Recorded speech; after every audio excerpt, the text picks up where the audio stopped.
भगवान बाबा के चरणों में मेरा कोटि कोटि प्रणाम एवं आप सभी को मेरा सलाम। मैं आपको बता दूं कि मैं भारतीय वायुसेना से सेवानिवृत्त हूँ। और मैंने इसके पहले स्वामी का नाम कभी नहीं सुना था।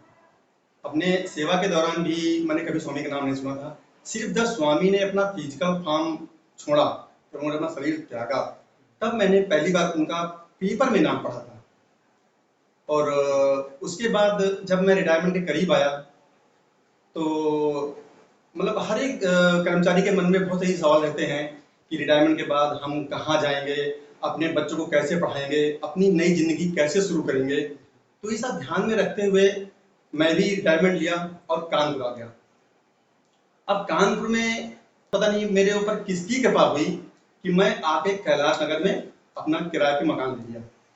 अब ये आप स्वामी की कृपा ही कहें कि मैं कैलाश नगर में ऐसी जगह पे मैंने मकान किराए पे लिया जिसके बगल में हमारे समिति के कन्वीनर श्री दीपक दीक्षित जी रहते हैं। और उनके सानिध्य में आने के बाद मैं धीरे धीरे स्वामी के बारे में समझा और स्वामी की गतिविधियों में भाग लेने लगा। रिटायरमेंट के बाद मैंने नौकरी फिर से ट्राई की और मुझे बैंक में नौकरी मिली। अब नौकरी के दौरान मुझे हमेशा बाहर ही रहना पड़ता था।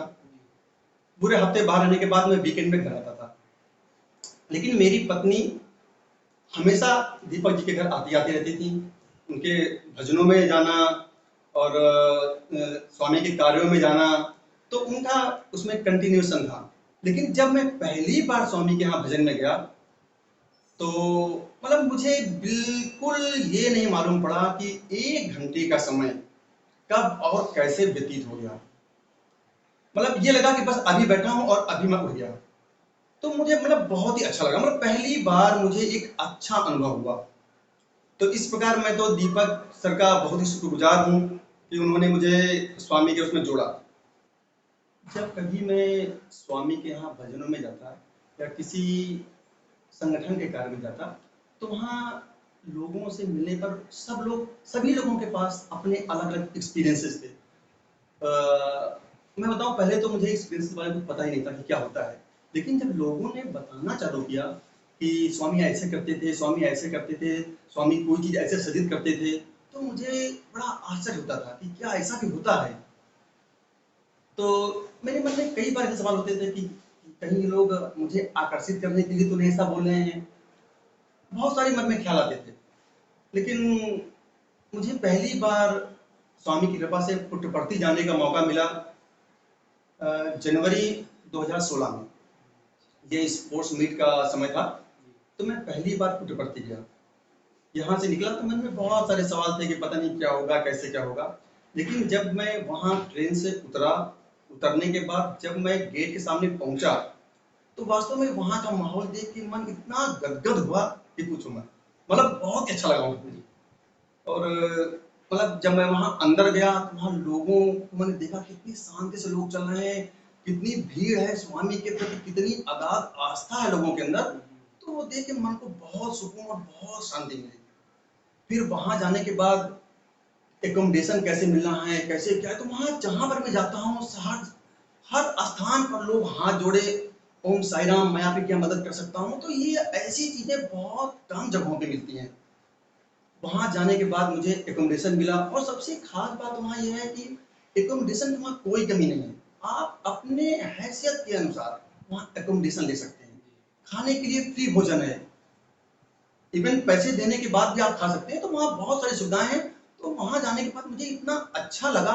और खासकर जब मैं शाम को मंदिर में गया तो मैं आपको विश्वास दिलाता हूँ इतनी ज्यादा शांति मिली, इतनी ज्यादा शांति मिली कि मैं क्या बताऊं। जब मंदिर में मैं दर्शन भजन होने के बाद जब मैं दर्शनों में लाइन में खड़ा हुआ तो मैं ईश्वर को बहुत ध्यान से देखता था, बहुत ध्यान से। और मतलब मन में यही ख्याल आता था कि मैं किस जिंदगी में अब तक जी रहा था और मैं अब कहाँ हूँ। खैर चलो वो दिन निकला। उसके बाद नेक्स्ट डे, चूंकि स्पोर्ट्स मीट का दिन था, मैं सारे बच्चों की एक्टिविटीज वहां नोट करता था कि बच्चे वहां अपने काम में कितना व्यस्त हैं। और खास बात वहां मैंने ये देखी बच्चों के अंदर कि बच्चे वहां कितना चार्ज है। मतलब यहाँ मैं देखता हूँ कि बच्चे अपने माँ बाप को छोड़ने में कितना संकोच करते हैं, कितना व्याकुल होते हैं, और वहाँ बच्चे माँ बाप से दूर इतने खुश, इतने चार्ज कि वास्तव में ये ईश्वर की कोई कृपा ही है जो बच्चों को वहाँ इतना आनंदित करती है और बच्चे प्रेम से रहते हैं। मुझे वहाँ मौका मिला अपनी समिति के एक दो बच्चे वहाँ हमारे उस समय पढ़ रहे थे, उनसे बात करने का। तो उनसे बात करने के बाद मुझे ऐसा लगा कि स्वामी कितने मतलब कितने धन्य हैं वो पेरेंट्स जिनके बच्चे यहाँ पढ़ते हैं। वह कितने धन्य हैं वो बच्चे जिनको यहाँ पढ़ने का मौका मिलता है। मतलब उन बच्चों से बातें करने के बाद ये लग रहा था कि बच्चों के अंदर करुणा कूट कूट के भरी गई है। ऐसा आपको बाहर कहीं नहीं मिलेगा। मैं तो अपने 20 साल की नौकरी के दौरान बहुत जगह घूमा हूँ, लेकिन मुझे ऐसा माहौल कहीं नहीं मिला जितना अच्छा मुझे माहौल वहां का मिला। तो मैंने उसी दिन स्वामी से प्रार्थना की कि हे स्वामी,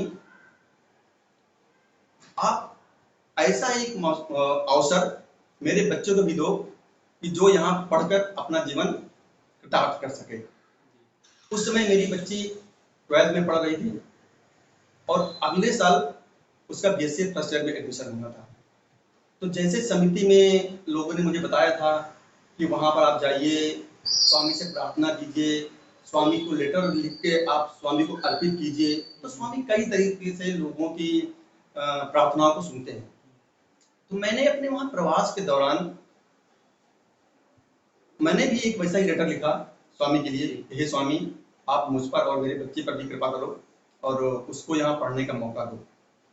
खैर ठीक है, वहां समय बीता और समय वहां ऐसा बीता कि आप बिलीव नहीं करोगे, वहां से मेरा आने का बिल्कुल मन नहीं कर रहा था। इतना मैं वहां आनंदित था। स्पोर्ट्स मीट के दौरान वहां जो इवेंट्स हुए थे, उन बच्चों को देख के वास्तव में ऐसा लग रहा था कि स्वामी आपने हमें क्यों नहीं यहाँ पढ़ने का मौका दिया। इतना सुंदर वहां का वातावरण था और मतलब बहुत ही अच्छा लगा मुझे वहां पे।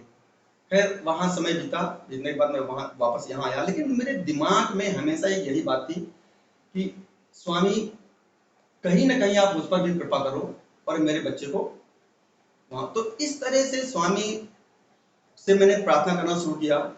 फिर मैं जून सेवा में गया 2016 में ही।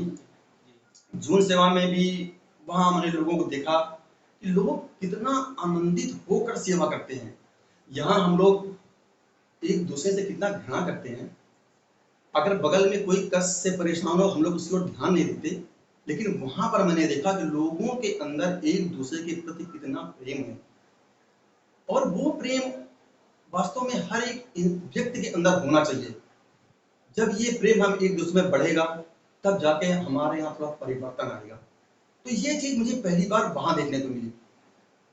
यहाँ तक कि वहाँ अस्पताल में लोग सेवा करते हैं, इतने सारे मरीज वहां पे हैं, उनकी देखभाल करना, उनको हर चीज समय से मतलब उपलब्ध कराना, तो ये बहुत बड़ी सेवा है। मैंने ये सेवा पहले कभी नहीं देखी थी, लेकिन वहां पर मैं देखकर वास्तव में मतलब मुझे बहुत अच्छा लगा और मैंने भी अपना नाम वहां सेवा के लिए दिया और जितना मेरे से हो सका मैंने स्वामी के लिए किया। अब वो तो ईश्वर जानते हैं कि मैंने क्या किया, बट मैंने प्रयास किया कि जितना मेरे से हो सके मैं स्वामी के लिए करूं। उसके बाद अगला साल आया 2017। 2017 जनवरी में मैं फिर स्पोर्ट्स मीट में गया और वही मन आनंदित पूरा। वहां पहुंचने के बाद पूरे वही बच्चों का वो देख के प्रसन्न हुआ। फिर मेरी बच्ची का टेस्ट हुआ, टेस्ट देने के बाद ईश्वर की कृपा हुई, मेरी बच्ची का एडमिशन हुआ। तो इन सब क्रियाकलापों से मेरे अंदर स्वामी के प्रति बहुत ही श्रद्धा बढ़ी और मैं स्वामी से लगातार कनेक्ट होता गया। जैसा कि मैंने आपको बताया कि मैं एयर फोर्स होने के बाद मैंने बैंक की नौकरी ज्वाइन की, तो मुझे कानपुर जोन तो मिला, लेकिन कानपुर नगर न मिलकर मेरी पोस्टिंग दी गई जालौन, जो कि यहाँ से करीब 150 किलोमीटर दूर है। तो वहाँ से मैं डेली घर नहीं आ पाता था क्योंकि मेरे लिए संभव नहीं था। तो मुझे वहाँ पर किराए पर कमरा लेना पड़ा और मैं वहीं रहता था। तो वहाँ मैंने स्वामी की अपनी एक फ़ोटो रखी हुई थी और डेली सुबह शाम स्वामी की आरती करता था। तो मेरी मकान मालकिन ने एक दिन मुझसे बोला कि बेटा आपके कमरे में कौन जाता है, लंबे से कपड़े पहनते हैं, बहुत घने घने से बड़े से बाल रहते हैं। तो मैंने बोला आंटी आपने कब देखा? तो बोली नहीं बेटा मैं 2 बार देख चुकी हूँ कि वो पूरा नीचे तक कपड़े पहनते हैं, सफेद कपड़े, और आपके कमरे कमरे में जाते हैं। तो ये सुनकर मुझे बड़ा आश्चर्य हुआ कि इसका मतलब स्वामी मेरे साथ यहाँ पे हैं और मेरे साथ रहते हैं। तो इसके बाद एक दिन ऐसा समय आया कि उनके परिवार का कहीं निमंत्रण था, तो वो सपरिवार उसी गांव में निमंत्रण के लिए गए हुए थे। मैं घर में अकेला था और ऊपर के पोर्शन में मैं रहता था। मेरे पैरेलल एक कमरा और था जो कि उनका था। तो अकेले होने के कारण मैं बरामदे में तखत पे बैठा हुआ था और वैसे ही जैसे मैंने बताया कि स्वामी के भजन सुन रहा था, तो अचानक उनकी खिड़की से एक आवाज आई जैसे किसी ने खिड़की खोली हो। मुझे वो आवाज नहीं पड़ी तो मेरा भजन से ध्यान हटा और देखा कि खिड़की तो बंद है, ये आवाज कहाँ से आई? तो मेरे अंदर थोड़ा सा डर बैठा। मैंने क्या किया, मैं अपने कमरे में चला गया और अपनी चारपाई पे लेट गया और मैंने भजन सुनना फिर बंद कर दिया था। मैं लेटा ही था कि बिल्कुल वही आवाज जो उनकी खिड़की से आई थी, वही आवाज मेरी खिड़की से आई। और मैं देख रहा हूँ कि खिड़की बंद है, दरवाजा मेरा बंद है, लेकिन फिर भी मैं अपने चारपाई पे लेटा ही रहा। फिर मैं क्या अनुभव करता हूँ कि कोई हाथ आकर मेरे ऊपर ऐसे कर रहा है। मतलब मैंने ये अनुभव किया और ये अनुभव करते ही आप विश्वास नहीं मानेंगे, अभी भी मेरे सारे रोए खड़े हो रहे हैं ये अनुभव सुनकर, देखकर कि ऐसा कैसे हो सकता है। और वास्तव में मैं डरा। मैं वहां से उठा, उठने के बाद मैं बरामदे में आया, बरामदे के बाद फिर सीढ़ी के रास्ते में नीचे आया। मैं कुछ देर नीचे बैठा रहा। जब ये लोग दावत से वापस आ गए, मैंने उनको एक वाक्या सुनाया। वाक्या सुनाने के बाद मुझे मालूम है कि ये स्वामी ही थे, लेकिन उस समय मैं इतना डरा हुआ था कि मेरी हिम्मत नहीं थी कि मैं वहां रुक जाऊं। और बाद में मुझे इतना आनंद आया, इतनी खुशी हुई कि कहीं ना कहीं स्वामी की कृपा मेरे ऊपर है, उनका आशीर्वाद मेरे ऊपर है और मैं कितना भाग्यशाली हूं कि कम से कम स्वामी का हाथ मेरे सर पर तो आया।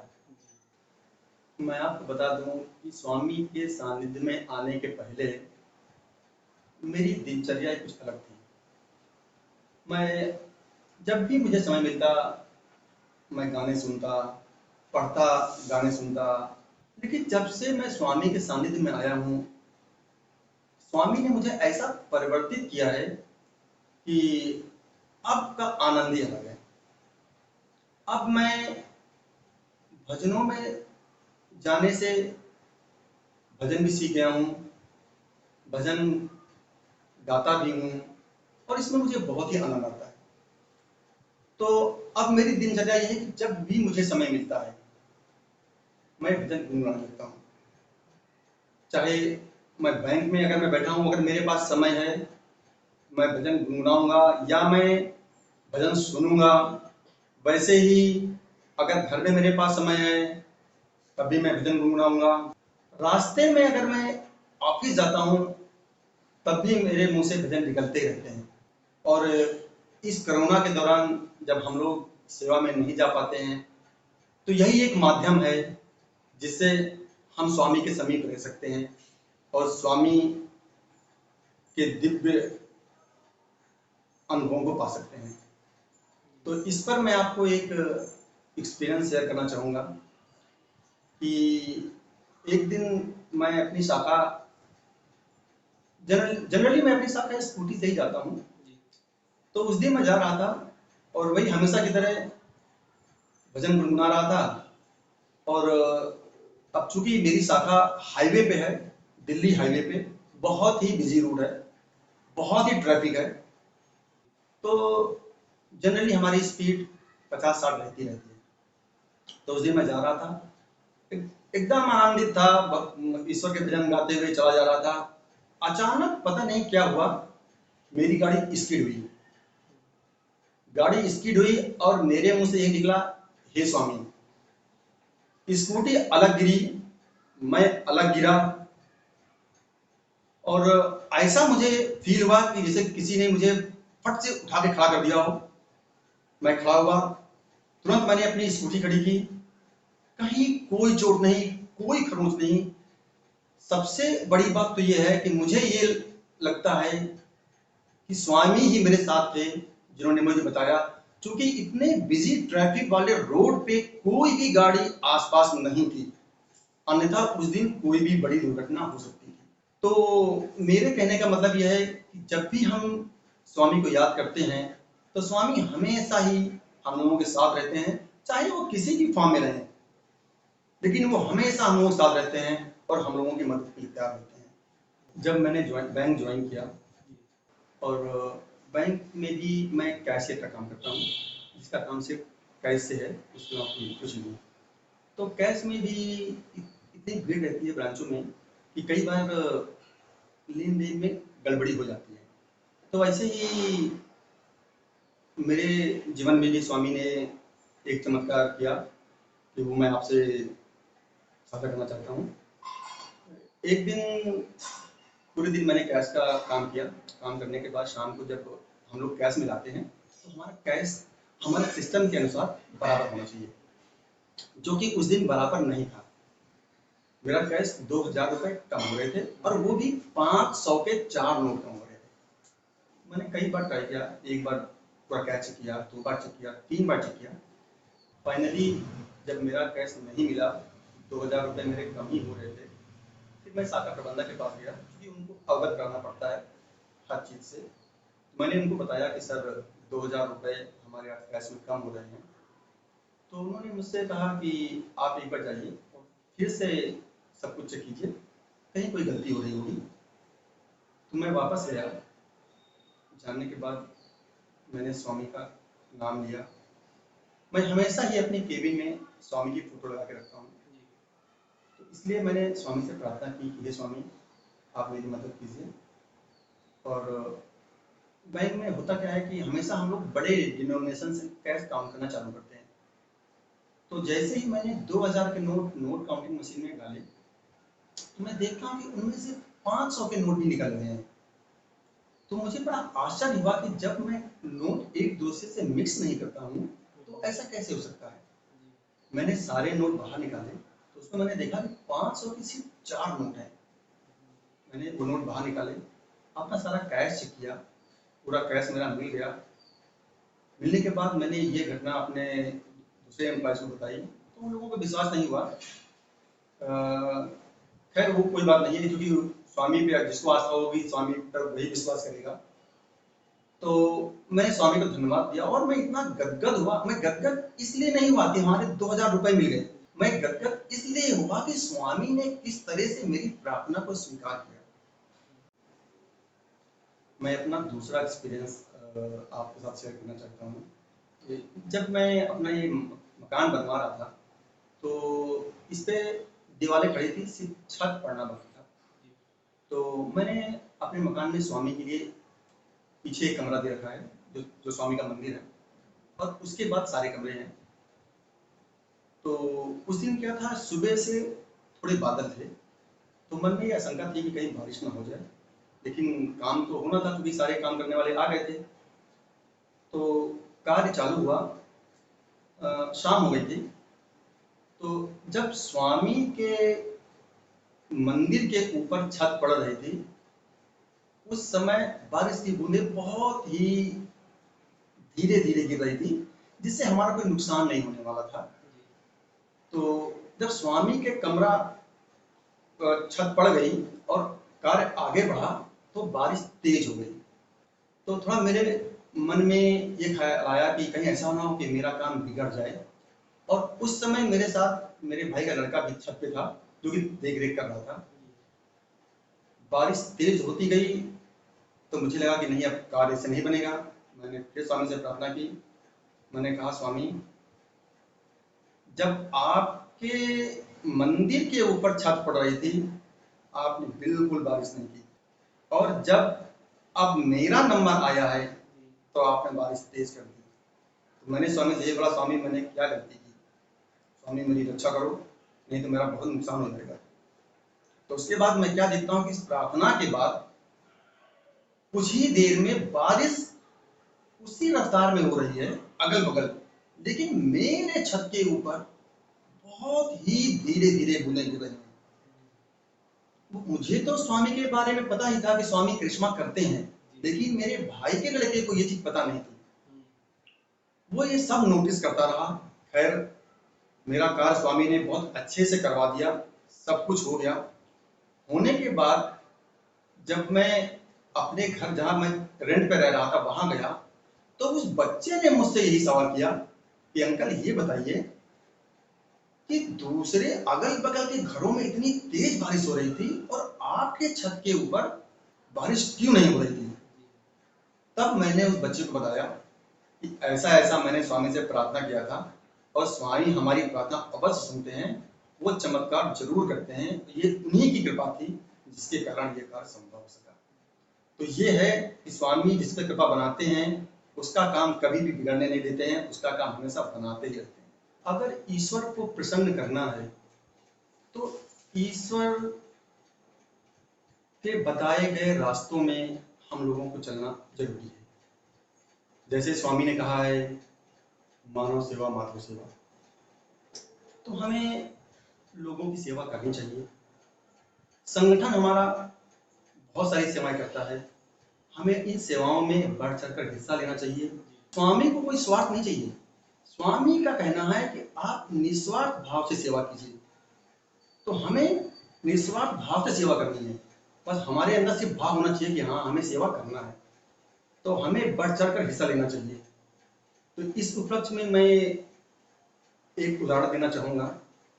जिस प्रकार टीचर को सबसे ज्यादा वही प्रिय होता है जो अनुशासन में रहता है, मेहनती होता है और उस टीचर के बताए गए रास्तों पर चलता है और तभी वो सफल होता है। तो इसी प्रकार हम लोगों को भी अगर अपने आने वाले जीवन में सफल होना है तो हमें स्वामी के बताए गए रास्तों पर चलना होगा, उनका अनुसरण करना होगा, संगठन की सेवाओं में बढ़ चढ़कर हिस्सा लेना होगा, तभी हम स्वामी के सानिध्य में जा पाएंगे और स्वामी की ब्लेसिंग्स पा सकेंगे। मैं आप सभी को स्वामी के एक भजन की कुछ पंक्तियां सुनाना चाहूंगा। साई चरण सुखदाई मन, साई चरण सुखदाई मन, साई बिना जीना क्या है, साई बिना जीना क्या है, साई बिना जीना क्या है। समस्त लोग